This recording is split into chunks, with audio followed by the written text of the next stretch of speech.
How do I know what is my Dharma? Well, first of all, what is your Dharma? What is anybody's Dharma? It is not just karma. The difference between dharma and karma. Karma is doing, just action. Dharma is that kind of action. It's called right action, but it means that action which brings you closer to God.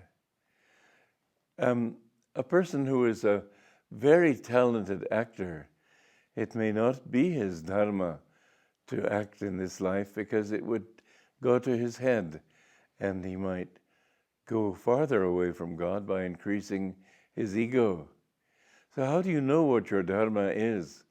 You have to, if you have a guru, it's simple. The guru will tell you what your dharma is.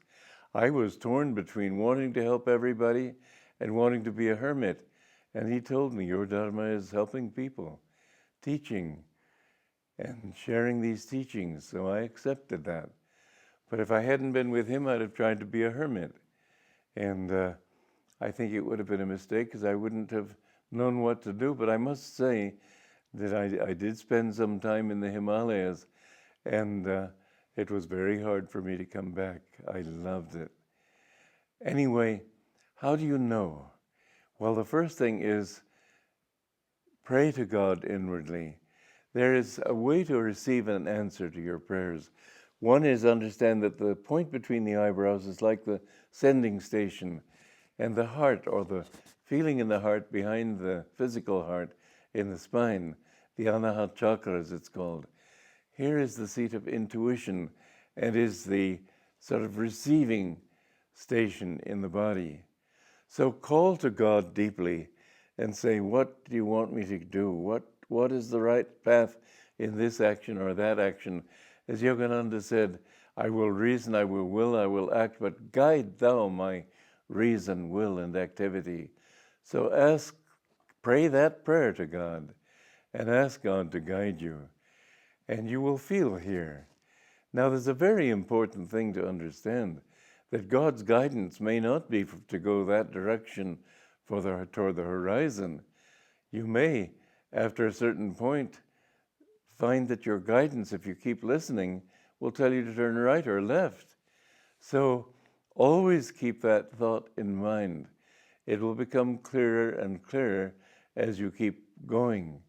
And if you've perceived wrongly, which is easy to do, you will find that if you keep sincerely praying, he will correct you.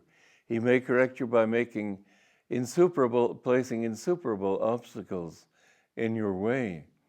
He may correct you by making you feel restless. There's something wrong.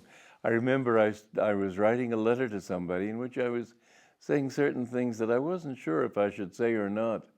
And I asked God, and I felt a certain nervousness. So I didn't send the letter. It was a good letter, but I tore it up. Because I always try to be guided by that inner feeling. Try that. You'll find that it will help a lot. Don't listen to other people unless they're wise. Or, I don't mean to be pig-headed, but if you listen, then reserve your right to your own opinion, because most people are wrong most of the time. Still, it does help to hear what other people think and weigh it in the balance, and sometimes they will give you good suggestions or suggestions for fine-tuning what you're trying to do.